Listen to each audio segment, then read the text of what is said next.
하나님께서 오늘 우리에게 주시는 말씀은 구약 성경 룻기 1장 6절로 18절 말씀입니다. 구약 성경 룻기 1장 6절로 18절의 말씀 교독하도록 하겠습니다. 그 여인이 모압 지방에서 여호와께서 자기 백성을 돌보시사 그들에게 양식을 주셨다함을 듣고 이에 두 며느리와 함께 일어나 모압 지방에서 돌아오려 하여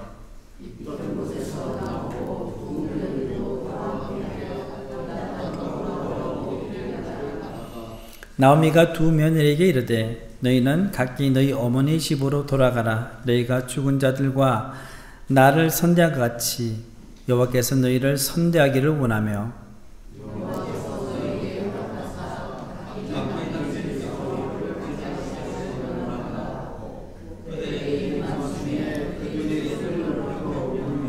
나오미에게 이르되 아니니이다. 우리는 어머니와 함께 어머니의 백성에게로 돌아가겠나이다 하는지라.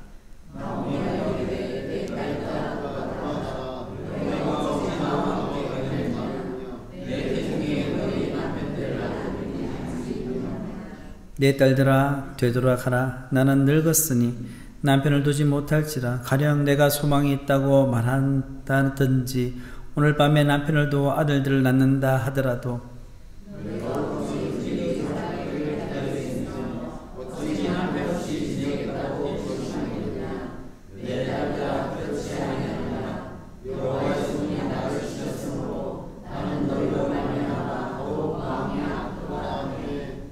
그들이 소리를 높여 다시 울더니 오르바는 그 시어머니에게 입맞추되 룻은 그를 붙잡더라.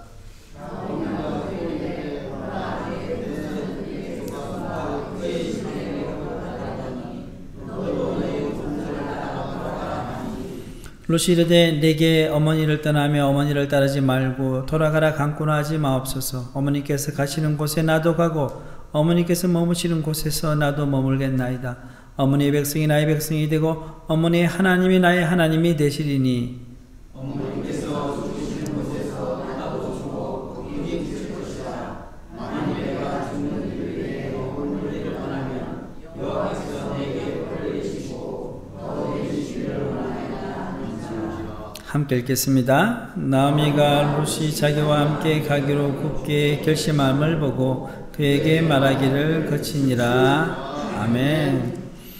할렐루야. 아멘. 하나님의 은혜와 평화가 우리 모든 성도님들 가운데 있기를 축복합니다. 아멘.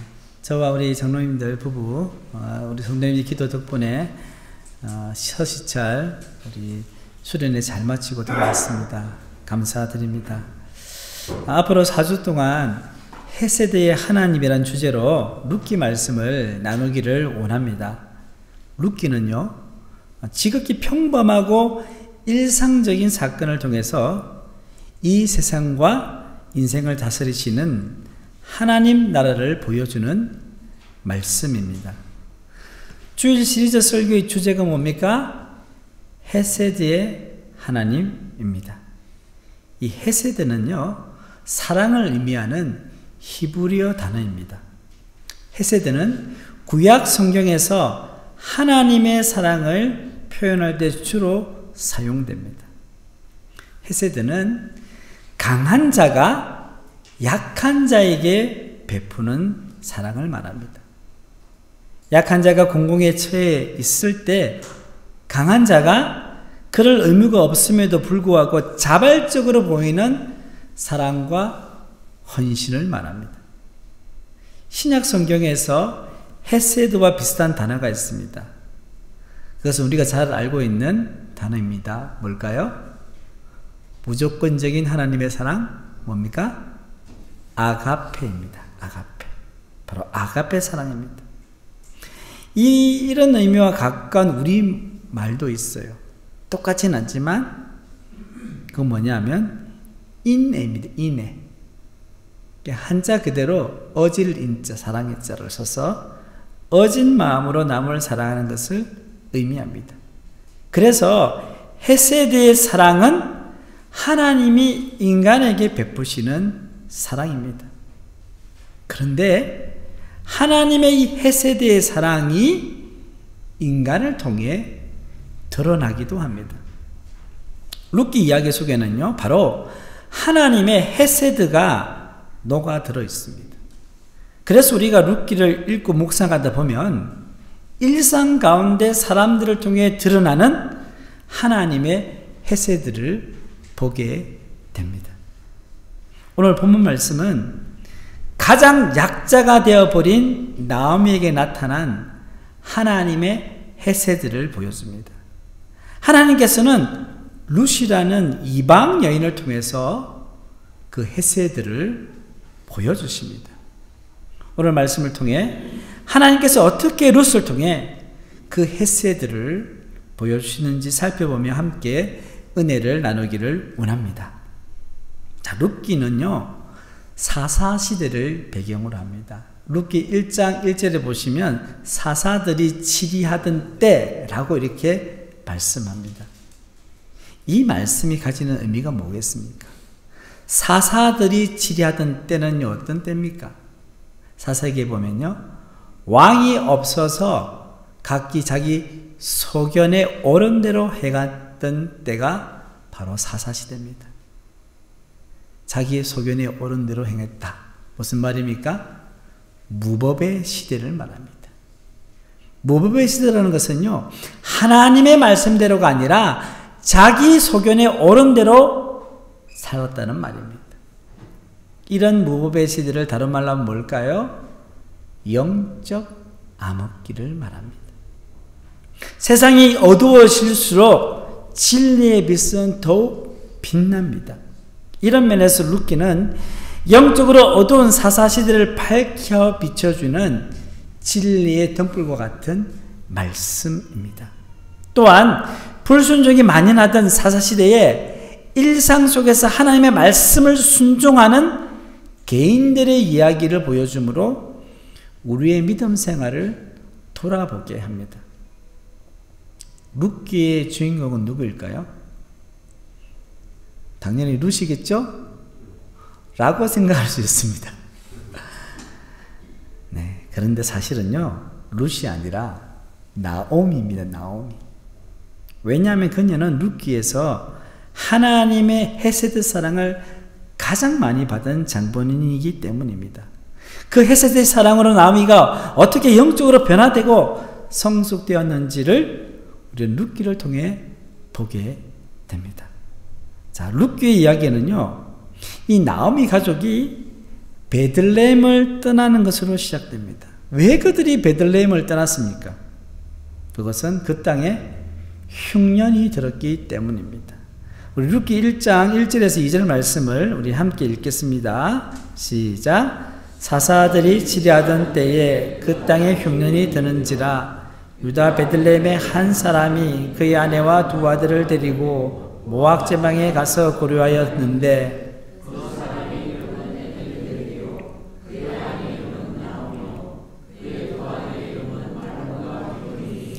유다 베들레헴 에불라 사람들이더라. 그들이 모압 지방에 들어가서 거기 살더니 아멘. 흉년이 들었다는 말은요, 무슨 말입니까? 먹을 것이 없다는 말입니다. 나오미의 남편 엘리멜렉은 가족을 살리기 위해서 모압 땅으로 갔습니다. 1절에 모압 지방에 가서 거류하였다는 말씀이 있습니다. 여기서 가서는 뭡니까? 가다는 거죠. 이 가다라는 히브리어는 뭐냐면 할라크입니다. 할라크. 이 단어는 기본적으로 동행자를 염두한 말씀입니다. 그게 뭡니까? 가서 함께 갔다는 거예요. 함께 갔다는 거예요. 엘리멜렉은 혼자 가지 않았습니다. 그는 자신의 아내 나오미와 두 아들 말론과 기론과 함께 모압으로 갔습니다. 이들 모두 삶의 동행자들이었습니다. 비록 엘리멜렉에게 그들이 부양해야 할 자들이고 책임져야 할 짐으로 느껴질 때도 있었을 것입니다. 내가 어떻게 이 흉년기에 내 아내와 아이들을 책임질 수 있을까? 무거운 짐으로 다가왔을 것입니다. 그렇지만 또한 어려움을 이겨낼 수 있는 힘이요 희망이 되기도 했습니다. 그리고 나오미에게 있어서도요, 그의 남편 엘리멜렉과 두 아들은요, 이방 땅 모압에서 그가 가질 수 있는 희망의 근거였습니다. 어찌 보면 엘리멜렉과 나오미 그리고 두 아들은 완벽한 가정의 모습 같습니다. 흉년으로 인해 모압 땅으로 온 가족이요, 잠시 이주를 했을 때 그들은 서로를 의지하면서 어려움을 헤쳐나갔을 것입니다. 함께하는 이들이 있었기에, 사랑하는 가족들이 있었기에 그들은 어려움을 이겨나갈 수 있을 것이라 또한 기대했을 것입니다. 자, 동행하는 소중한 이들이 있기에 여러분, 걱정보다 기대감이 더 큽니다. 그리고 약간의 긴장감도 있었을 것입니다. 또한 고국의 상황이 좋아지면 다시 돌아갈 계획을 가지고 모압 땅에 잠시 거주하려고 했습니다. 1절 하반절에 보시면 엘리멜렉 가족은요, 모압 지방에 가서 거류하였다고 했습니다. 그런데 2절 하반절에 보면 어떤 말씀이 옵니까? 그들이 모압 지방에 들어가서 거기 뭐라고요? 살더니라고 말씀합니다. 거류하다는 것은 뭡니까? 잠시 머물다가 고향 땅이 흉년이 지나가면 다시 돌아가려는 마음의 상태를 암시합니다. 언젠가는 내가 돌아가야지.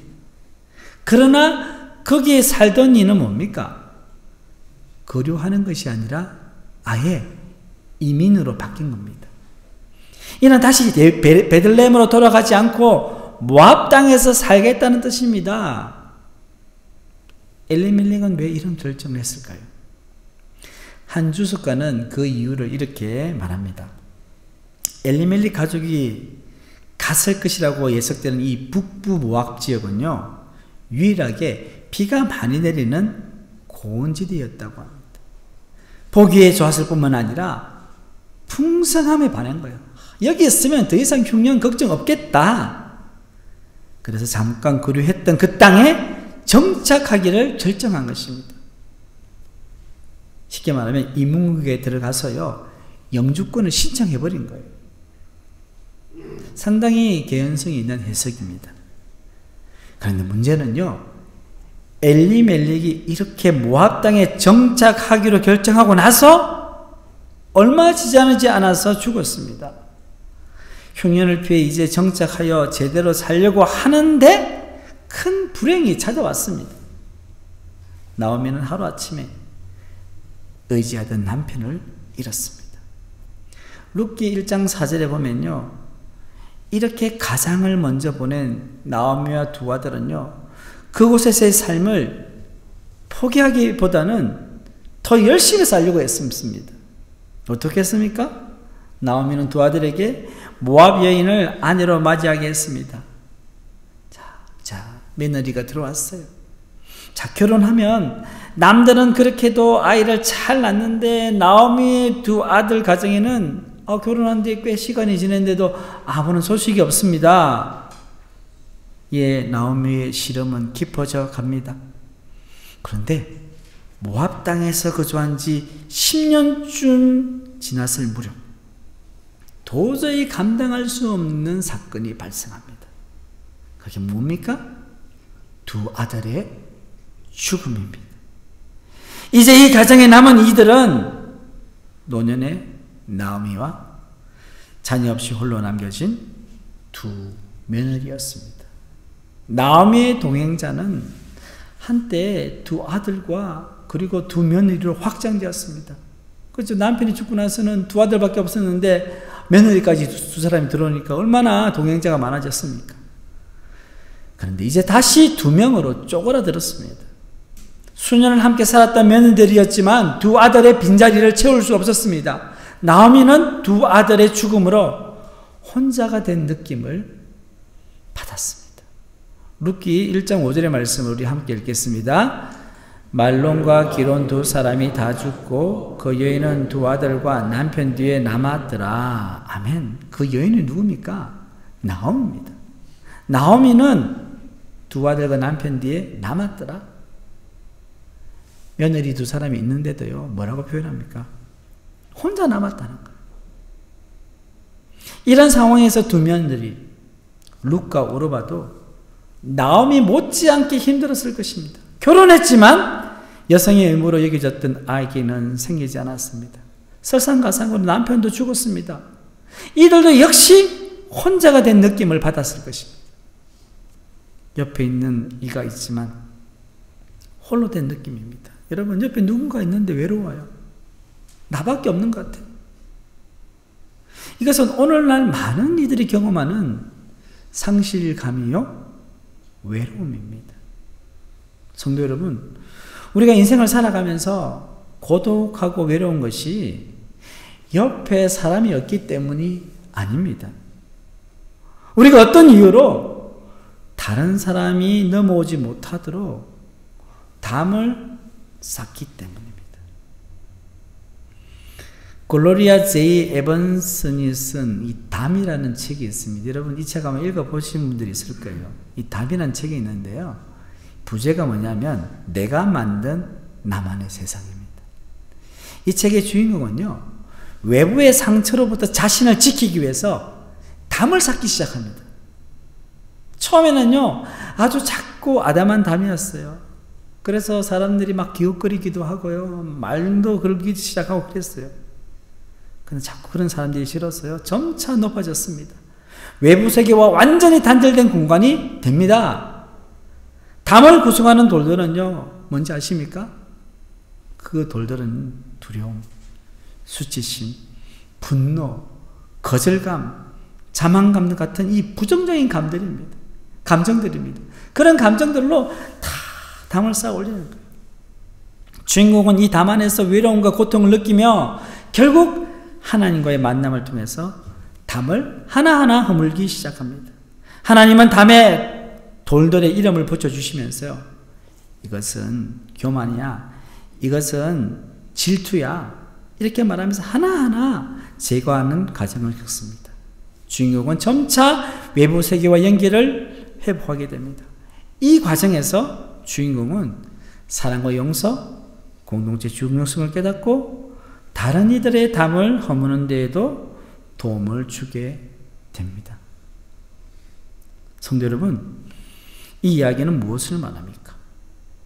우리가 외로움을 느끼고 다른 사람으로부터 고립되는 것은 자신을 보호하겠다는 미명 아래 스스로 담을 쌓기 때문입니다. 상처받을까봐 다른 사람들과의 동행을 거부하기 때문입니다.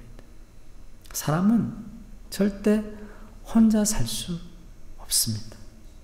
태어날 때부터 죽을 때까지 우리는 누군가와 동행하며 살아야 하는 존재입니다. 이런 관점에서 볼 때 우리 모두는 누군가에게 동행자가 됩니다. 나의 배우자에게, 나의 자녀들에게, 나의 부모에게, 나의 형제 자매에게, 더 나아가서 나의 친구에게, 나의 직장 동료에게, 자신이 만나고 교제하고 함께 일하는 모든 자들에게 우리는 동행자입니다. 이와 같은 진리를 깨달았다면 우리는 서로에게 진정한 동행자가 되어 주어야 합니다.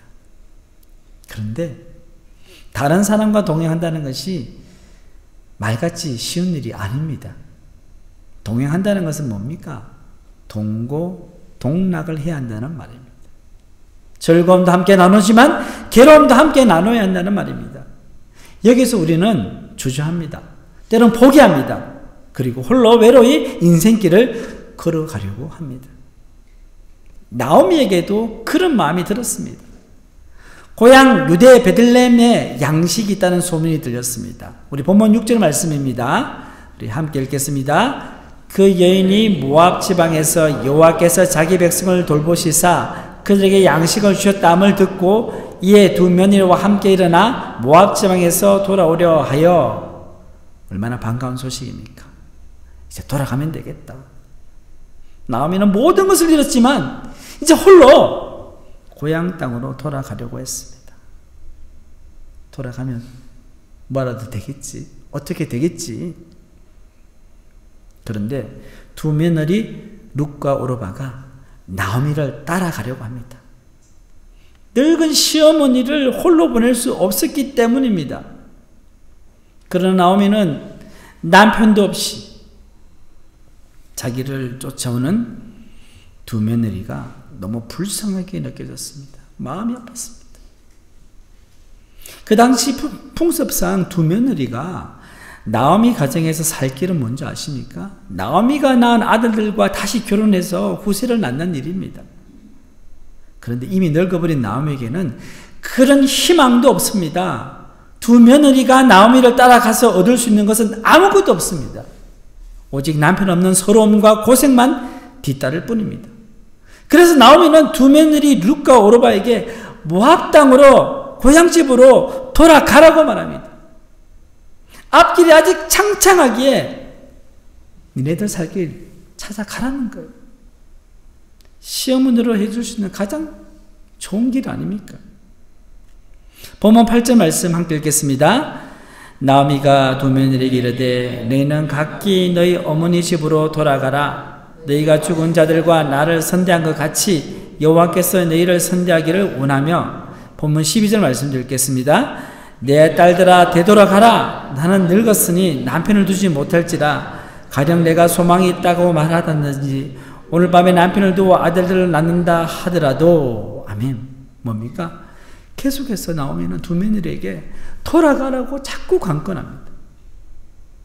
그러자 오르바는 울며 나오미에게 입맞추고 떠났습니다. 여러분, 이 정도면 사실 며느리로서 할 도리를 다 한 것입니다. 누가 오르바를 비난하겠습니까? 아무도 비난할 수 없습니다. 그런데 룻은요, 오르바와 달리 계속 나오미를 쫓았습니다. 여러분, 룻이 이상한 거예요. 오르바가 이상한 거예요. 룻이 이상한 거죠. 본문 14절 말씀입니다. 함께 읽겠습니다. 그들이 소리를 높여 다시 울더니 오르바는 그의 시어머니에게 입맞추되 룻은 그를 붙쫓았더라. 여러분, 여기서 붙쫓았더라, 이 히브리 동사 원형이 뭐냐면요, 다바크입니다. 다바크. 이 뜻이 뭐냐면 밀착되다, 착 달라붙다, 굳게 붙들다입니다. 그러니까 룻은 시어머니 나오미를 떠날 수 없었습니다. 룻은 어떻게 했습니까? 룻은 시어머니가 아무런 희망이 없어 홀로 고향 땅으로 돌아가게 할 수 없었다는 거예요. 그래서 룻은 시어머니에게 탁 달라붙은 거. 나오미는 거물이처럼 자신에게 착 달라붙어 따라오는 룻에게 뭐라고 이야기합니까? 다시 돌아가라고, 제발 좀 돌아가라고 그렇게 말합니다. 그러자 룻은 완강하게 거부합니다. 아닙니다. 그러면서 나오미에게 자신의 신앙 고백을 하는 거예요. 본문 16절 17절 말씀, 중요한 말씀입니다. 우리 함께 읽겠습니다. 룻이 이르되 내게 어머니를 떠나며 어머니를 따르지 말라고 돌아가라고 강권하지 마옵소서. 어머니께서 가시는 곳에 나도 가고 어머니께서 머무시는 곳에서 나도 머물겠나이다. 어머니의 백성이 나의 백성이 되고 어머니의 하나님이 나의 하나님이 되시리니 어머니께서 죽으시는 곳에서 나도 죽어 거기 묻힐 것이다. 만일 내가 죽는 일 외에 어머니를 떠나면 어머니께서 내게 벌을 내리시고 더 내리시기를 원하기나이다 하는지라. 아멘. 여기서 가장 중요한 고백이 뭡니까? 바로 어머니의 백성이 나의 백성이 되고 어머니의 하나님이 나의 하나님이 되신다는 말씀입니다.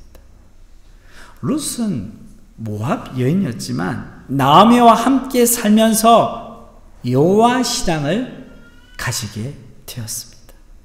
그녀는 자신이 믿었던 이방신을 버리고 여호와 하나님을 선택한 것입니다.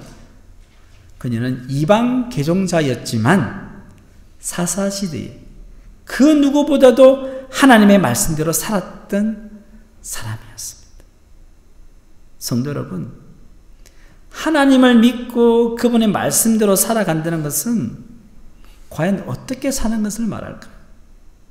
어떻게 사는 것이 하나님의 말씀대로 사는 것입니까? 주일 성수 잘하고 매주일 헌금 빼먹지 않고 교회에서 적당히 봉사하고 사회에서 선한 일을 하려고 노력하는 것 좋죠.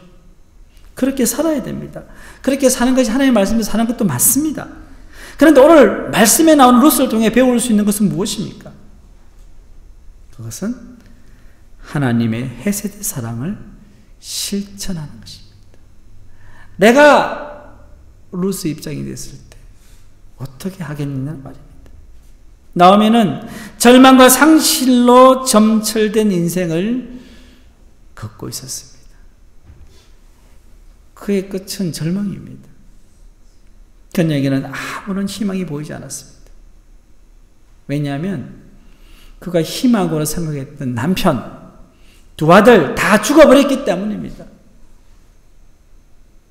그런데 룻은 그런 나오미를 붙쫓았습니다. 아무런 소망도 없고 절망밖에 없는 그 시어머니, 그분을 붙였다는 거예요. 나오미가 따라오지 말라 해도 룻은 뭐라고 얘기합니까? 죽음 이외에 그 무엇도 시어머니와 나의 관계를 끊을 수 없다 말했습니다. 룻은 나오미와 동행하기로 결단했습니다. 그러자 나오미의 인생길에 동행자가 생겼습니다. 나오미는 룻을 동행자로 생각하지 않았어요.